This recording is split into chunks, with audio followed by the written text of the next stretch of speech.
Há na Europa dois grandes veículos de comunicação que falam só sobre economia, que são lidos por economistas do mundo inteiro, até porque são escritos em inglês, são do Reino Unido. Um é em formato de revista, que é o The Economist, a maior revista de economia do mundo. Muitos economistas leem a The Economist e alguns daqueles grandes bilionários, os mais poderosos do mundo, eles escrevem na Economist e usam o que está escrito ali para tomar decisões. O outro é mais um jornal, que é o maior jornal de economia do mundo, que é o Financial Times. O Financial Times, poucas vezes na história, dedicou um editorial só para falar do Brasil. Nos governos Lula e Dilma dedicaram alguns para elogiar a política econômica, e no governo Bolsonaro dedicou 2 editoriais já criticando o Bolsonaro. E hoje o Financial Times, o mundo amanhece com um novo editorial do Financial Times falando sobre o governo Bolsonaro. Pois bem, eu vou dizer o que o Financial Times fala sobre o Bolsonaro, mas antes, um segundo. Se você é fora Bolsonaro, inscreva-se aqui no canal, que quanto mais inscritos, mais alcance a gente tem para levar a verdade para as pessoas,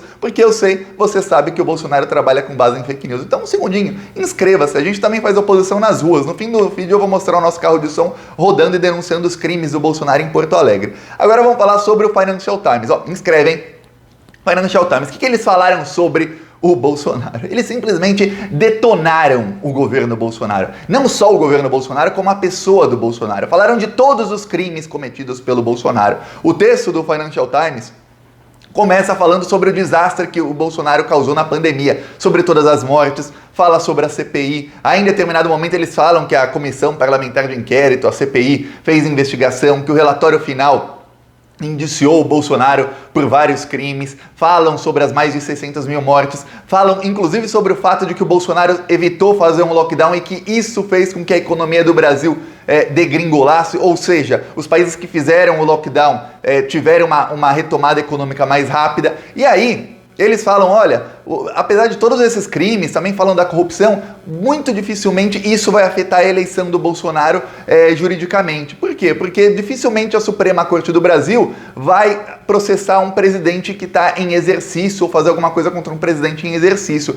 Até citam, não diretamente, mas indiretamente, pelo texto dá para entender, o que foi dito no TSE na semana passada. O Tribunal Superior Eleitoral, eles falaram em julgamento que, olha, Bolsonaro cometeu vários crimes, tem muitas provas, mas ele será absolvido por excesso de provas. É o contrário do Sérgio Moro. O Sérgio Moro não tinha prova nenhuma e condenava. O TSE tinha provas demais. É prova demais, não dá para condenar com tanta prova assim. É muito. Então, fica para a próxima, fica o aviso. E por quê? Porque ministros do TSE começaram a falar para a grande mídia que não iriam melindrar um presidente em exercício, ou seja, não iriam caçar um presidente que estava em exercício judicialmente. Isso é coisa para o povo fazer. Se o povo quiser, que casse o presidente. Engraçado, né?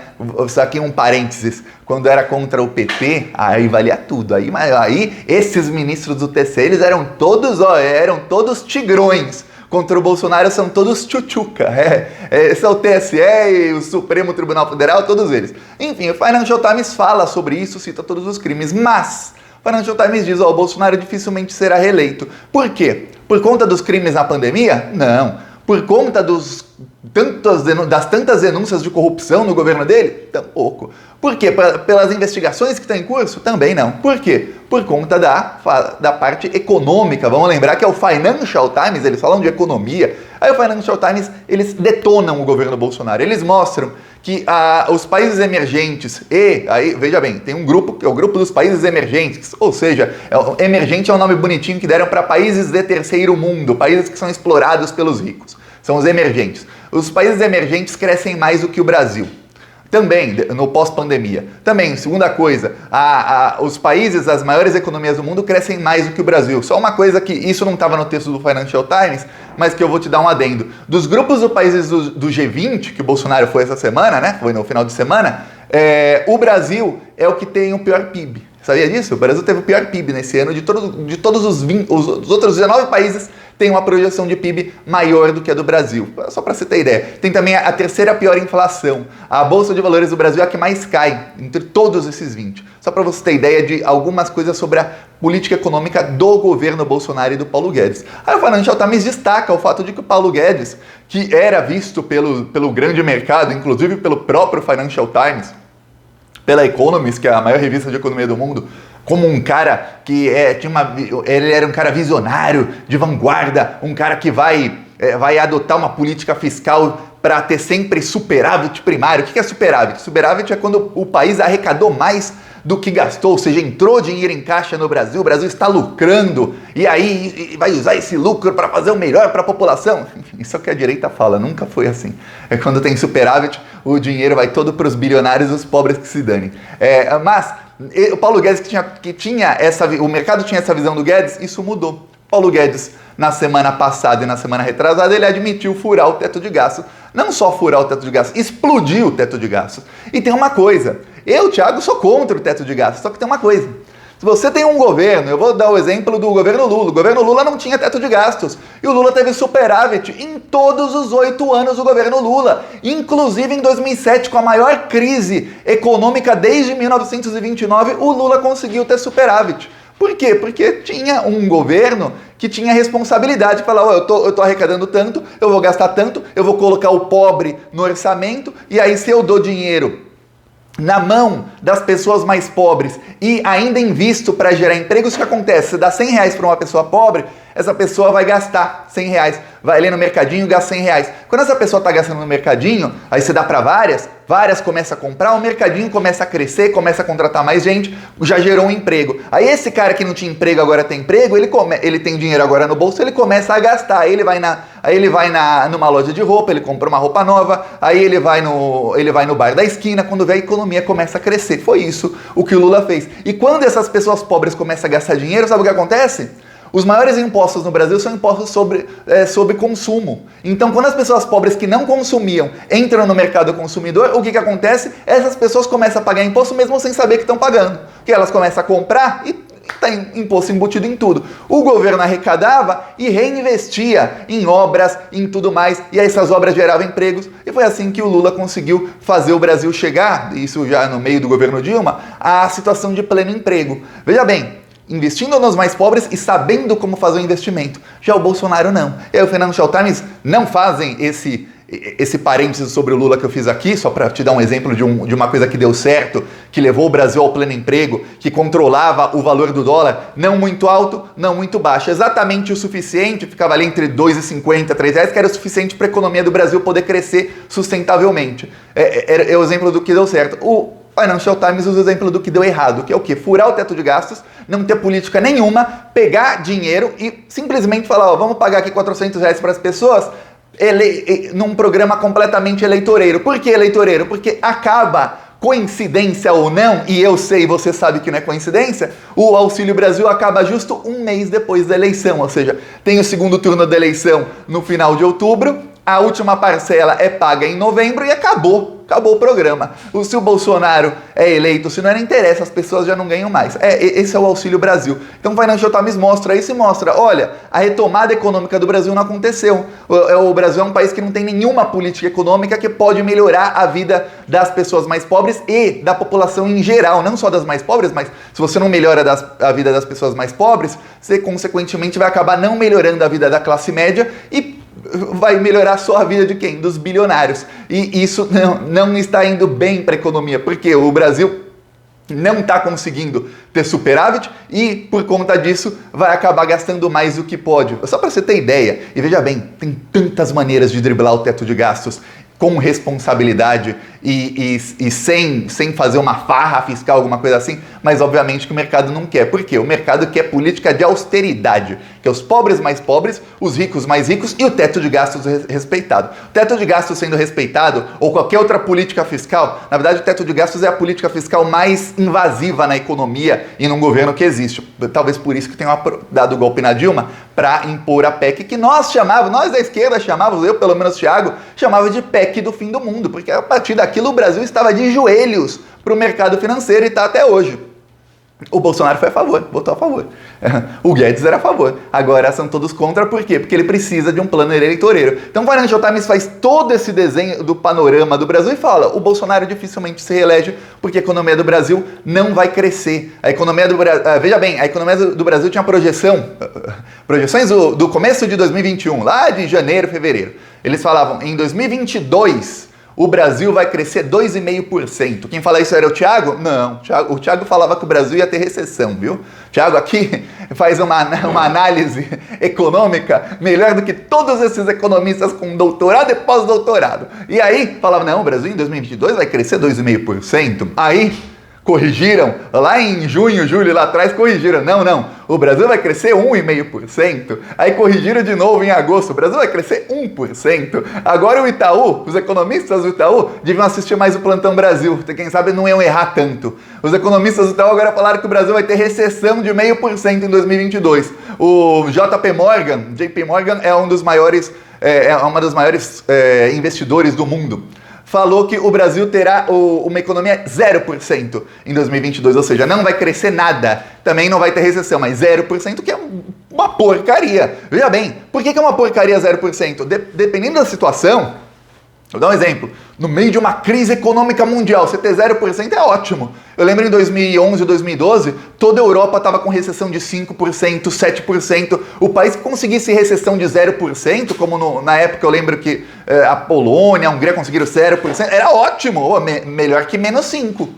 O problema é o seguinte, logo depois de uma crise como a pandemia, tá todo mundo crescendo 7, 8, 9, 10% e recuperando a recessão que tiveram em 2020. O Brasil não. O V que o Paulo Guedes falava da economia era o seguinte, caímos por conta da pandemia e agora vai subir e voltar ao patamar de antes da pandemia, que já estava ruim. Não, o Brasil caiu, não recuperou nem um pouquinho e vai voltar a cair. É isso o Brasil. Brasil de Paulo Guedes e de Jair Bolsonaro. Enquanto isso, o Bolsonaro, para tentar animar o mercado, ele falou ontem de novo que a Petrobras vai aumentar os preços. Quando ele fala isso, o mercado adora. Nossa, vão aumentar os preços, o lucro vai ser maior e que vai tentar acelerar a privatização da Petrobras com urgência. Aí as ações da Petrobras subiram 4%. Eu já mostrei aqui as opções de compra e de venda da Petrobras. Teve a opção da Petrobras que ontem subiu 280%. Só para você ter ideia. Então, se o Paulo Guedes colocou ali 1 milhão comprando essas opções da Petrobras, o Bolsonaro faz uma declaração, o Paulo Guedes ganha 4 milhões em uma operação. Só para você ter ideia de como continuam manipulando o mercado utilizando a Petrobras. Veja bem, o Bolsonaro e o Guedes fazem isso com todas as estatais, mas agora com a Petrobras está fácil, que ele percebeu que uma declaração faz cair 5% nas drogas, faz cair 5%, depois outra faz subir 6%. Aí cai 6%, sobe 6%. Nesse sobe e desce, eles vão comprando opções, que eu expliquei aqui num vídeo passado, que é um tipo de investimento na Bolsa de Valores, que não sobem 5% e 6%, sobem 300% na queda e sobem 300% algumas outras quando sobem as ações. Quer dizer, eles estão lucrando muito e, veja bem, fazendo a maior política de transferência de renda da história, talvez da história do Brasil já é. Talvez a história da humanidade, porque a gente tem que estudar nos outros países o que aconteceu. Que é, só em 2 trimestres, ou seja, em 6 meses, o governo Bolsonaro transferiu 61 bilhões de reais do povo brasileiro, meu e seu. Bom, eu não estou no Brasil, mas pago muita coisa no Brasil, então meu e seu, os carros de som, por exemplo, que eu pago, eles rodam a gasolina, né? Dinheiro nosso que foi transferido direto para meia dúzia de investidores lá. E aí quando sai o panorama da Petrobras, a Petrobras distribuiu 61 bilhões de reais a acionistas, quem é a maior parcela disso? Uma empresa de investimentos chamada BlackRock, que é a maior empresa de investimentos do mundo, uma americana. Eles têm mais de 7 trilhões, veja bem, eu não estou falando de bilhão, 7 trilhões de dólares em investimentos em muitos locais. E aí, a BlackRock ganhou a maioria desses 61 bilhões de reais. Quer dizer, saiu da gente para um conglomerado trilionário. É isso, estamos dando dinheiro. E veja bem, 61 bilhões de lucro da Petrobras dava para dobrar o preço o Bolsa Família, dava para dobrar o Bolsa Família sem tirar um centavo do orçamento da União. Podia, inclusive, dobrar o Bolsa Família e investir o resto do dinheiro, que, veja bem, 61 bilhões foi o lucro de 6 meses apenas, não é do ano, de 6 meses. Lucro distribuído a acionistas, todo. Dava para investir no Brasil, investir em obras, em infraestrutura que gera emprego, pagar o Bolsa Família e investir em geração de empregos. Fez isso? Não. Em vez disso, estão tentando aprovar o calote nos precatórios, que está dando errado. O Bolsonaro tá para ter a maior derrota entre hoje e amanhã, maior derrota desde que entrou no governo, que é assim, vão sacramentar que o governo Bolsonaro vai acabar e que ele não vai se reeleger entre hoje e amanhã. Vou mostrar aqui o carro de som nosso rodando lá em Porto Alegre. Olha só, tava cheio lá Porto Alegre denunciando o Bolsonaro. Assista aos vídeos do canal Plantão Brasil no YouTube. Fora Bolsonaro, meu país quer crescer. Fora Bolsonaro, acabou pra você. Fora Bolsonaro, meu país quer crescer. Fora Bolsonaro, acabou pra você.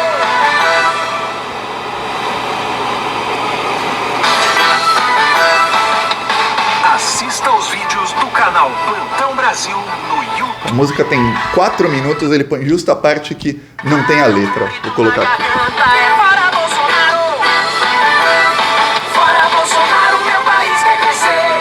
Fora Bolsonaro, acabou pra você. Fora Bolsonaro, meu país quer crescer. Fora Bolsonaro, acabou pra você. Assista aos vídeos do canal Plantão Brasil no YouTube. Fora Bolsonaro, meu país quer crescer.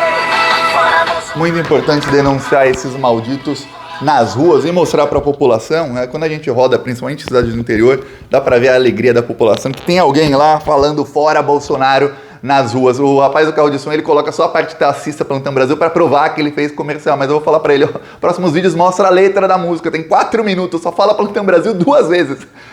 Põe os outros 3 minutos um pouquinho.